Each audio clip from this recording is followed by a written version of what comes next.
Masjid Nabawi itu ada tempat namanya Suffah. Itu tempat sahabat-sahabat yang tak punya rumah. Sahabat Ashabu Suffah ini ada 120 orang, Pak. Mereka miskin, tak punya kerjaan. Jadi kalau ada pengangguran-pengangguran, Pak, gunakan mereka untuk masjid. Mereka siap berkhidmat di masjid. Bapak yang sibuk dengan kerjaan dunia mungkin susah meluangkan waktu di masjid. Sehingga ada marbot-marbot masjid, mungkin dia bukan satu dua orang, puluhan orang yang tak digaji. Mereka bekerja untuk Allah, siapkan keperluan mereka, tempat mereka. Ada insyaallah, Pak ya. Jadi masjid mesti menjadi pabrik-pabrik kebaikan. Kalau orang bertanya mau dibawa kemana umat hari ini, Ustadz, jawabannya satu aja, dibawa ke masjid. Bapak-bapak yang sudah 40 tahun ke atas umurnya, jadikan masjid sebagai rumahmu. Bawa umat masuk masjid ya. Masjid ini kalau terlalu bagus begitu, Pak, pengurus masjid bermusyawarah memikirkan bagaimana menjaga barang masjid jangan hilang. Bukan amal masjid.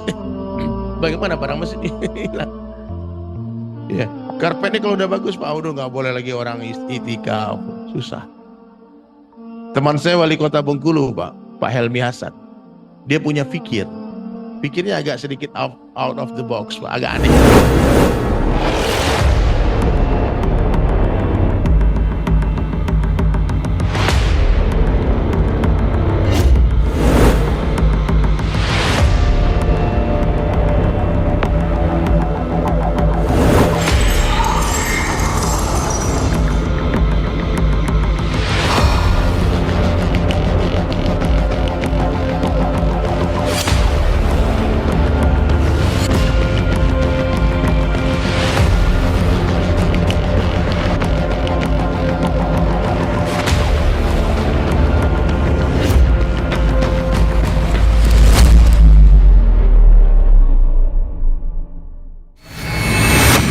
Kata Yahudi, kami tidak takut dengan senjata umat Islam. Kami tidak takut dengan perekonomian umat Islam. Kami tidak takut dengan jumlahnya umat Islam.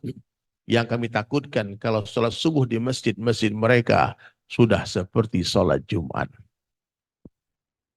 Ini masjid ini masih banyak tugas, Pak. Kita mau 4 saf ya, 1, 2, 3, 4 tadi, 4 saf. Kalau sholat 8 saf lagi kemana mereka subuh? Musafir. Oh, ya musafir. Alhamdulillah. Iya, sangka baiknya. Ya baik, nggak apa-apa. Yang penting yakin kita sudah buat ikhtiar usaha. Apa yang kita buat? Maka setiap habis subuh kalau bisa nih, Pak. Maaf ya, saya belum kenal nih siapa takmir, siapa pengurus, siapa imam masjid di sini. Ya, setiap subuh duduklah bermusyawarah. Pikirkan apa yang harus kita buat, apa harus kita lakukan. Kalau kita satu hati berjamaah, Pak. Meskipun itu cuma lidi. Kalau berjamaah selesai masalah. Tapi antum lidi emas, bukan dari kelapa, lidi emas, tapi sendirian. Orang kalau terbang sendirian terus lama-lama gila, pakai Superman, celana dalamnya di luar. Iya, Pak. Superman tuh main sendiri-sendiri ya, Pak. Akhirnya error otaknya. Berjamaah. Pikirkan, kami di Bali itu dulu ada masjid, Pak. Namanya Baitul Ma'mur. Pernah dapat penghargaan dari MURI. Ini bukan ini maksudnya. Bukan untuk cari penghargaan, memakmurkan masjid. Sebagai masjid termakmur di Indonesia. Jauh sebelum Jogokarian.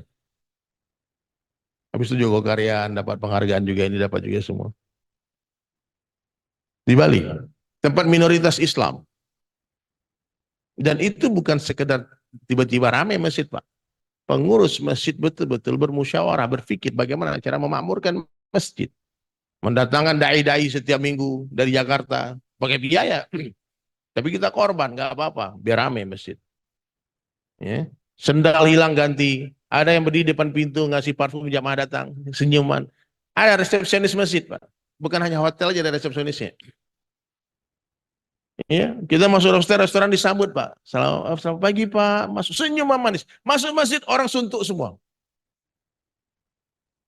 Di masjid marah-marah semua. Ini ada apa jangan ke sana. Jangan ke sana. Marah-marah, anak kecil dimarahin, semua dimarahin di masjid. Entah kenapa, Pak. Kenapa orang di masjid ini suka marah-marah? Tak tahu, bingung, Pak. Iya, Pak ya. Di masjid lain, saya kan baru sekali ini sholat di masjid ini, saya nggak tahu di masjid ini gimana, Pak. Tapi di masjid lain begitu. Kalau masjid ini nggak ya, nggak ada bedanya. Paham Pak ya? Kalau ada orang datang ke masjid, coba tanya dia Pak, sudah makan belum? Pernah nggak kita tanya Pak? Minum. Ini mudah-mudahan saya pulang saya dari sini ada dispenser nanti, ada di sini dispenser ya. Ada di bawah ya. Ah, musafir, minum kopi, minum teh. Ada tempat ramah musafir. Dia mungkin letih cari kerja dari kampung, Pak. Nggak ada uang buat pesan sewa kos-kosan. Dia ke masjid. Ya. Jangan dibilang nggak boleh tidur di masjid. Jangan, Pak. Masjid Nabawi itu ada tempat namanya Sufah. Itu tempat sahabat-sahabat yang tak punya rumah. Sahabat Ashabus Sufah ini ada 120 orang, Pak. Mereka miskin, tak punya kerjaan. Jadi kalau ada pengangguran-pengangguran, Pak, gunakan mereka untuk masjid. Mereka siap berkhidmat di masjid. Bapak yang sibuk dengan kerjaan dunia mungkin susah meluangkan waktu di masjid. Sehingga ada marbot-marbot masjid, mungkin dia bukan satu dua orang, puluhan orang yang tak digaji. Mereka bekerja untuk Allah. Siapkan keperluan mereka, tempat mereka. Ada masjid namanya Muslim United di Jogja, Pak. Itu di Muslim United, Mas Nanang. Siapkan tenda-tenda untuk musafir, boleh tidur di sana 3 hari. Setelah 3 hari baru ditanya, mau kemana Pak? Kalau tamu datang ke tempat kita, Bunda, kalau ada tamu datang ke rumah Bunda, jangan ditanya mau minum apa Ustadz, jangan. Saya pernah pengalaman Pak, haus di jalan, silaturahmi. Pas sampai di rumah orang itu, ditanya, mau minum apa Ustadz? Kita ini orang Minang suka basa-basi Pak. Oh enggak usah repot-repot Bu Haja. Apa kata Bu Haja? Oh saya pikir Ustadz haus. Katanya. Tadi kasih Pak kurang aja. Bunda, enggak usah ditanya kopi apa teh. Ustadz mau air panas, itu pertanyaan yang tidak beradab. Paham? Berikan yang terbaik apa yang ada di rumah, berikan. Kalau dia tak minum, nggak apa-apa kita yang minum. Nggak ada yang makan, kita yang makan. Itu cara. Dan selama 3 hari dalam Islam tidak boleh bertanya, ada keperluan apa? Apa yang bisa saya bantu? Itu pertanyaan yang diajukan hari ketiga. Maka rumah bikin yang bagus Pak, ada ruang tamunya. Jadi, saudara datang dari kampung, dia nginap di rumah kita.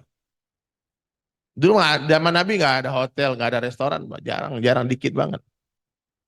Karena tamu-tamu yang datang berebut sahabat menjamu mereka di rumah-rumah mereka. Insyaallah Pak ya. Jadi masjid mesti menjadi pabrik-pabrik kebaikan. Kalau orang bertanya mau dibawa kemana umat hari ini Ustadz? Jawabannya satu aja. Dibawa ke masjid. Bapak-bapak yang sudah 40 tahun ke atas umurnya, jadikan masjid sebagai rumahmu. Pikirkan.